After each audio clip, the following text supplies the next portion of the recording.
E aí, pessoal, vamos então aí continuar com o nosso desenvolvimento do nosso projeto. Então eu vou começar aqui criando uma classe com o nome BaseBeam. Isso aqui será uma classe, eu vou até codificar ela aqui junto de vocês. Uma classe abstrata, serializable.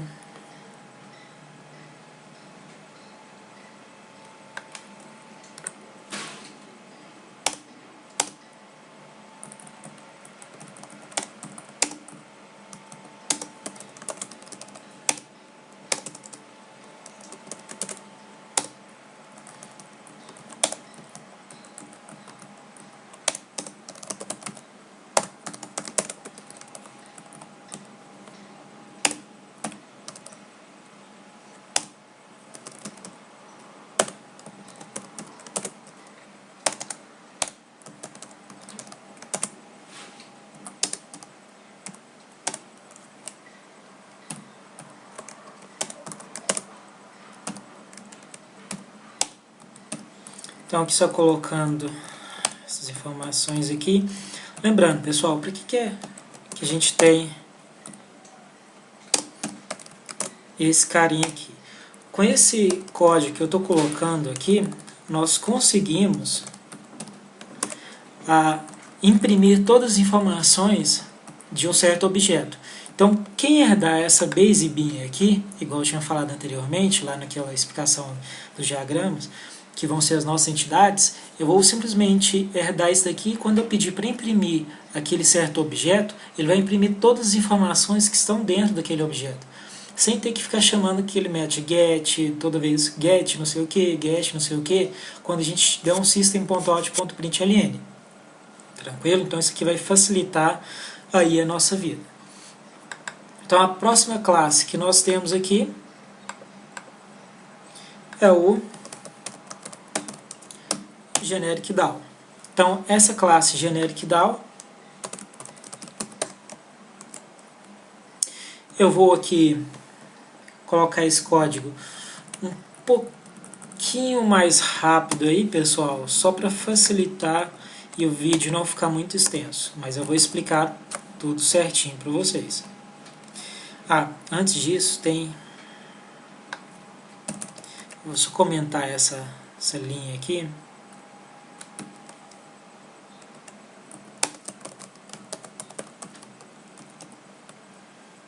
Então já eu explico o que é isso daqui, já a gente volta aqui, beleza? Então essa classe GenericDAO, para que ela vai servir? Ela será responsável, igual eu tinha falado no vídeo anterior, por generalizar todo o meu CRUD. Então, cada DAO que eu tiver, ele vai simplesmente herdar este GenericDAO e automaticamente o CRUD daquele meu DAO, que está relacionado a uma certa entidade, já está pronto. Então, todas as operações básicas estão prontas. Beleza? Então, aqui eu tenho esse T, que é o meu tipo genérico, que define qual que é a minha entidade, e PK corresponde à minha chave primária.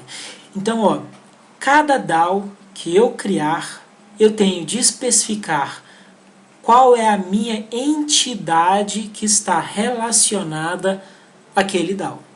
E, além disso, a sua chave primária. Então, mais para frente, a gente vai ver essa implementação. O importante é que, de certo modo, pessoal, esse projeto é relativamente simples. Então, se vocês, quando criarem um novo projeto seguindo esse padrão, a única coisa que vocês têm de fazer é seguir esse código aqui. Esse código aqui não muda. Ele não muda, ele é o mesmo. Beleza? Para uma aplicação assim, padrão, seguindo isso daqui, é só copiar essa classe GenericDAO para o projeto de vocês e está pronto. Não tem de alterar nenhum código. Beleza? Então, quais são as operações aqui básicas que nós temos? Vou começar aqui por baixo. Esse BeginTransaction é para quê? Quando eu for realizar uma operação no meu banco, eu posso, às vezes, necessitar executar 2, 3, 4, 5 operações, várias operações, e eu preciso garantir que essas operações elas foram todas com sucesso, ou todas com falha. Ou seja, se uma der erro, todas as outras não são executadas. Então é basicamente a ideia é o quê?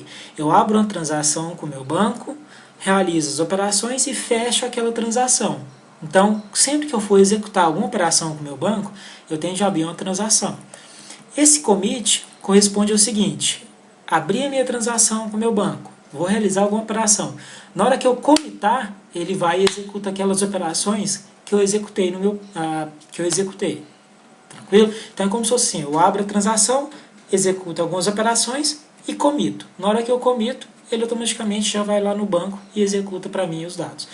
Por que disso, pessoal? Às vezes eu faço algumas operações só em memória. E só depois, em um próximo passo, que elas são executadas efetivamente no banco. Então eu preciso comitar para que elas vão efetivamente para o banco. Quando eu executo algumas operações, às vezes vai só a nível do Hibernate. Tranquilo? Quando eu esse outro método close é responsável por fechar a minha transação. Beleza? Rollback, responsável. Às vezes aconteceu algum erro durante uma transação. O que ele faz? O rollback ele volta atrás com as operações desde o momento que a gente tinha aberto aquela transação. Tranquilo? Então é como se fosse voltar se tiver dado erro. O Entity Manager ele é responsável por retornar para a gente o cara que está gerenciando as minhas entidades. Beleza? Então esse Entity Manager, que eu tenho uma variável aqui em cima, esse Entity Manager é basicamente aquele cara que tem as minhas entidades, ele que gerencia esses carinhas para mim. Beleza? Lembrando que as entidades são aquele código que mapeia as tabelas do meu banco. E esse factory aqui, pessoal, é basicamente responsável por criar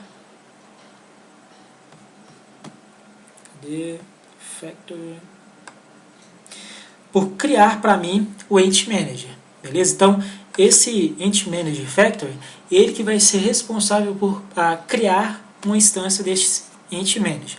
Lembrando, pessoal, que esse Entity Manager, eu vou configurar ele para vocês em um outro arquivinho que vai ficar aqui dentro desse SRC Main Resources.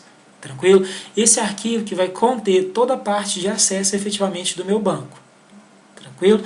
Então aqui nesse código eu tenho a possibilidade de passar esse Entity Manager Factory ou simplesmente instanciar ele, o meu generic DAO, sem passar esse Entity Manager Factory. Lembrando que quando eu fizer esse procedimento, ele vai buscar o meu Factory, o Entity Manager, aqui dentro do SRC Main Resource, em um arquivo chamado persistence.xml, que será o nosso próximo passo que eu vou criar. Beleza? Antes disso, eu vou só criar aqui uma classe, que é esse DAO Factory, que ele está faltando. Então, eu vou criar aqui o DAO Factory, para vocês verem ele. Então, aqui com o DAO Factory criado,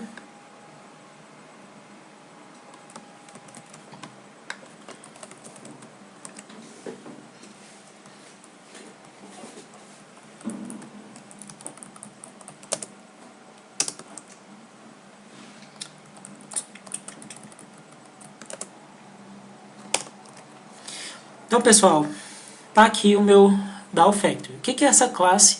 É basicamente responsável por fazer para nós. O que seria um Factory? Um Factory, pessoal, é uma classe que vai instanciar e guardar instâncias dos meus DAOs. Ou seja, eu vou instanciar o DAO uma vez e essa classe aqui ela vai ser responsável por retornar essa instância para mim. Beleza? Então, assim, esse cara, além de ter essa responsabilidade de retornar para mim os DAOs, as instâncias, eu vou também deixar como responsabilidade dele de retornar para mim a instância genérica de um Entity Manager Factory. Tranquilo? Então, esse cara aqui, ele está basicamente fazendo o quê? Está vendo aqui, DAO Factory.Entity Manager Factory Instance. Ou seja, ele está chamando esse método aqui. Esse método vai fazer o quê? Ele vai instanciar para mim e retornar para mim um Entity Manager Factory. Beleza? Então, esse cara aqui, que é basicamente o que conhece o meu banco de dados, a configuração do meu banco. Tranquilo? E onde quer que está essa configuração do meu banco, pessoal? Está num arquivo que a gente vai criar aqui agora. Então, esse arquivo, primeiro a gente cria uma pasta com o nome meta-inf. Tome cuidado aqui com o tracinho, com o hífen, para não colocar ponto. Vamos criar aqui um arquivo persistence.xml. E nesse arquivinho, nesse arquivo que nós vamos configurar o meu banco de dados. Então aqui eu vou copiar esse conteúdo.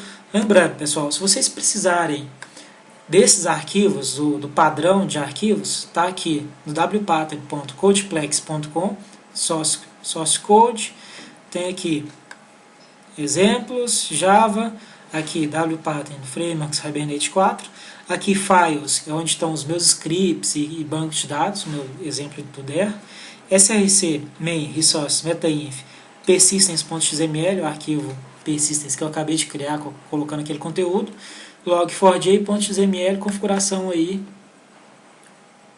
do meu banco, do meu sistema de log, beleza? Então aqui, ó, coloquei essas informações. O que são essas informações, pessoal? Isso aqui é basicamente definindo como que é o acesso ao meu banco de dados. Então aqui eu estou definindo que o nome desse persistence, que vai realizar o controle e acesso ao meu banco, é o nome wproject persistence unit. Esse nome, pessoal, é o mesmo que eu tenho de passar aqui nesse carinha aqui, nesse create entity manage factory.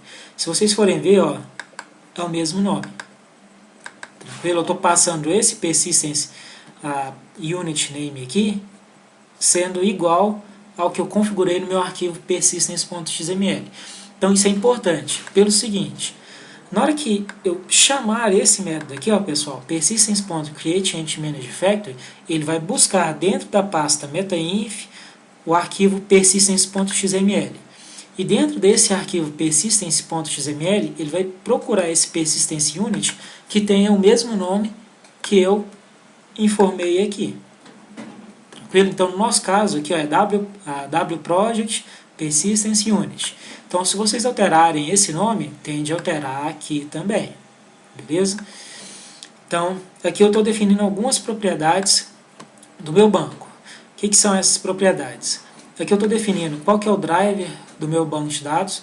Lembrando, pessoal, esse driver aqui, se vocês forem ver, ele está presente aqui, ó. Deixa eu mostrar para vocês.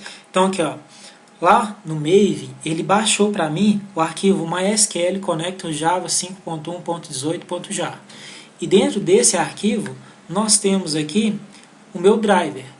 Essa classe aqui, que está lá dentro do com.mysql.jdbc.driver, é exatamente esse código aqui, ó, esse código aqui que vai ser responsável por conectar ao banco MySQL. Beleza? Então, esse código aqui não muda, mas só mostrando para vocês que ele está presente aqui como dependência do nosso projeto. Que foi quando a gente configurou lá no pom.xml os nossos dependências. Aqui eu estou definindo o local onde está o meu banco, pessoal. Aqui no meu caso é localhost, na porta 3306. O nome do meu banco de dados, que é o wproject, o usuário do meu banco e a senha do meu banco. Beleza? Se vocês tiverem dúvida, o que vocês podem fazer? Cheguem aqui, ó, e verifiquem, ó, meu usuário, nesse caso aqui, ó, é root, esse outro usuário aqui, wpattern, e aqui eu tenho exatamente o local onde está o meu banco. Então, nesse caso aqui, ó, localhost, na porta 3306. Então, esse localhost e o 3306, que é a porta, são exatamente esses que eu defini aqui. Então, no banco de dados de vocês, aqui no Workbench, verifiquem o banco, a porta e coloquem da mesma forma aqui, sendo o nome do banco, 2 pontos e a porta do meu banco. Beleza? E aqui eu estou definindo também, após isso, o nome do meu banco de dados, que no nosso caso é o wproject. Beleza? Então isso tem tudo de bater. aonde que está o meu banco, a porta do meu banco e o nome do meu banco de dados. Lembrando que esse localhost corresponde ao IP da minha máquina. No nosso caso aqui, localhost é a minha máquina local. Usuário do meu banco wpattern. No meu caso aqui, nesse carinha aqui, estou mostrando root, mas na verdade eu tenho dois usuários, tanto o root quanto o wpattern são usuários do meu banco. No nosso exemplo aqui, eu estou colocando aqui o wpattern, porque foi onde nós criamos esse usuário aqui no nosso banco, beleza? E a senha 1, 2, 3, 4, 5, 6. Isso daqui, pessoal, são só parâmetros que eu não vou chegar a entrar em detalhes aqui, só o mais importante que eu vou colocar aqui, que toda vez que eu executar alguma operação no meu banco, eu vou mostrar no meu log ali qual que foi a operação, o SQL, a query, que ele executou no meu banco. Então esse true aqui está basicamente pedindo para cada vez que eu executar uma operação no meu banco, ele mostrar a query que foi executada para aquela dada operação. Beleza? Então só o que é importante efetivamente aqui num projeto novo de vocês, inicialmente, que vocês estão às vezes aprendendo, é o que? O local do banco, qual que é o banco, usuário e senha. Então esse DAO Factory vai automaticamente buscar esse arquivo persistence unit com esse persistence unit aqui, com esse nome, e já vai criar para mim esse carinha. Lembrando, pessoal, se essa minha variável aqui é estática, essa instância aqui é a mesma independente de quem chame. Beleza? Então, o meu Ent Manager vai ser o mesmo para todo mundo. O Ent Manager Factory, desculpe. O Ent Manager Factory vai ser o mesmo para todo mundo. Tranquilo? Então, aqui, ó, dentro do Generic DAO, então, ele chama aqui o Ent Manager Factory Instance, retornando o nosso Factory. Uma vez que for retornado, eu crio uma instância do Ent Manager, que é responsável por gerenciar as minhas entidades. Aqui esse class, ele está simplesmente pegando para mim qual que é o tipo da entidade que eu estou trabalhando, que é esse T, só para a gente fazer algumas operações genéricas. Esse método executeQuery, ele é responsável por fazer o quê? Aqui, se eu chamar esse método executeQuery, eu passo aqui uma query HQL, que depois mais para frente eu vou mostrar um exemplo, e passo parâmetros daquela query. Uma query HQL é a mesma coisa que uma SQL, uma query SQL, só que são queries do Hibernate. Então, toda vez que eu for executar uma query, uma consulta, alguma operação no banco, o que eu vou fazer? Eu crio uma consulta, uma query HQL. O que é HQL? É Hibernate Query Language. E chamo esse método aqui e ele vai executar essa operação no banco. O método findAll, ele busca para mim todos os dados daquela dada entidade. O findById, ele busca uma certa entidade baseado na chave primária. Esse método save, ele salva uma certa entidade no banco. Então observem que aqui, tanto no save quanto no update e o delete, eu tenho o begin transaction e o commit. Ou seja, eu abro uma transação, executo a operação e comito no banco. Então nesse caso aqui, eu abro a transação, salvo o dado no banco, salvo o dado e peço para comitar ele no meu banco. O update é o mesmo procedimento, só que aqui a gente tem o merge. O que é o merge? É como se fosse o update. Beleza? Eu não vou chegar a entrar em tantos detalhes. E o delete, que é o quê? Eu vou e removo a entidade. Lembrando, se der qualquer erro, eu faço um rollback. Ou seja, eu volto a qualquer coisa que eu tenha feito. Então isso aqui é basicamente as operações básicas que eu tenho. Buscar tudo, buscar por um ID, salvar, atualizar e deletar. Tranquilo, pessoal? Então, inicialmente aí finalizamos essa parte também. E no nosso próximo vídeo eu já entro na parte da criação das entidades e dos meus DAOs. Até mais, pessoal, e um abraço.